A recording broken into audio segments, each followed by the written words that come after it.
Jorden blev dannet for mange milliarder år siden, og langsomt gennem denne store tidsperiode har livet på jorden udviklet sig. Vi skal snakke her om atmosfærerne, der befinder sig her på jorden. Jorden er omgivet af en atmosfære. En atmosfære beskriver den samling af gasarter, der omgiver jorden, og har enorm betydning for det liv, der kan udvikle sig her. Atmosfæren kan inddeles i forskellige lag med hver deres egenskaber.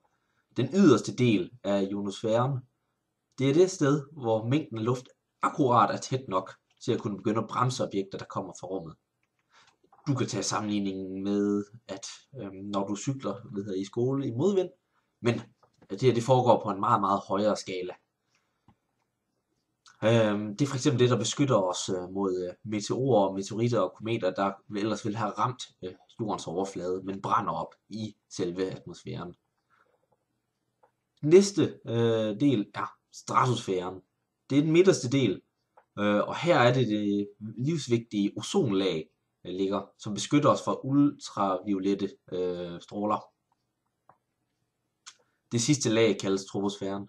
Det er her vejr skabes og udfolder sig, og det er her de gasser, vi forbinder med luft, befinder sig. Det er for eksempel oxygen, nitrogen, argon og kuldioxid, og meget små mængder ædelgasser. Desuden er der også en varierende mængde af vanddamp, alt efter temperaturen. Vi skal nu snakke om de her forskellige typer af gasser, vi finder i troposfæren. Den første, vi snakker om, det er oxygen. Oxygen er for mennesker og det meste liv her på jorden nødvendigt for at kunne overleve. Vi optager ilten igennem vores lunger og bruger den så til at drive vores muskler i kroppen. Oxygen er et grundstof og kan findes i naturen som et molekyle bestående af 2 iltatomer.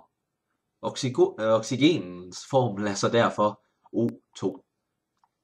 Luften i vores atmosfære har ca. 21% oxygen. Og det er kun en lille smule en femtedel, men det er også meget heldigt, da ilt spiller en stor rolle i så godt som alle forbrændinger.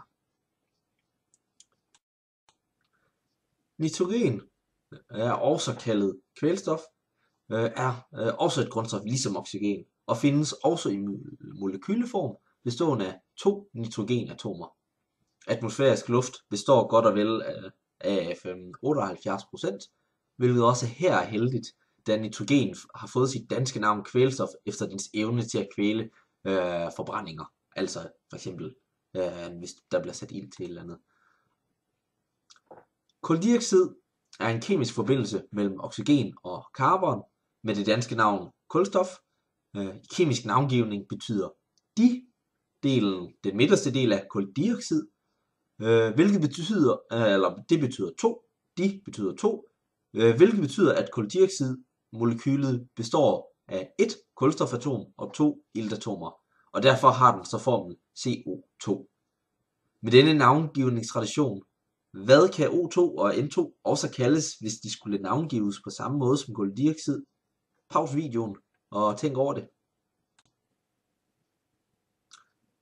CO2 findes i luften, men der er meget lidt sammenlignet med oxygen og nitrogen. De typiske møde med CO2 kommer i forbindelse med din udåndingsluft. CO2 har den egenskab, at den danner bundfald, når det blandes med kalkvand.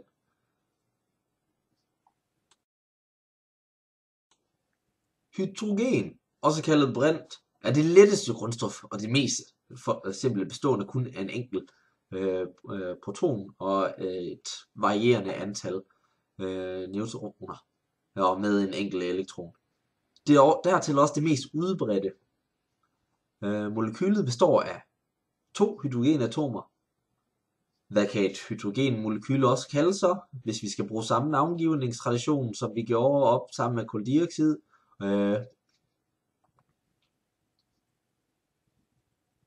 Hydrogen er som sagt det letteste grundstof, så derfor kan en ballon, der befinder sig i et rum med atmosfærisk luft, og altså stige til værs. Det er blevet anvendt i tidligere tid utrolig meget i balloner. Hvor mange metoder tænker du, at man kan bruge til at forhindre en ballon i at flyve væk? Og hvordan kan det være, den flyver væk? Ren hydrogen har også evnen til at brænde, hvilket kan være en farlig kombination sammen med en ballon.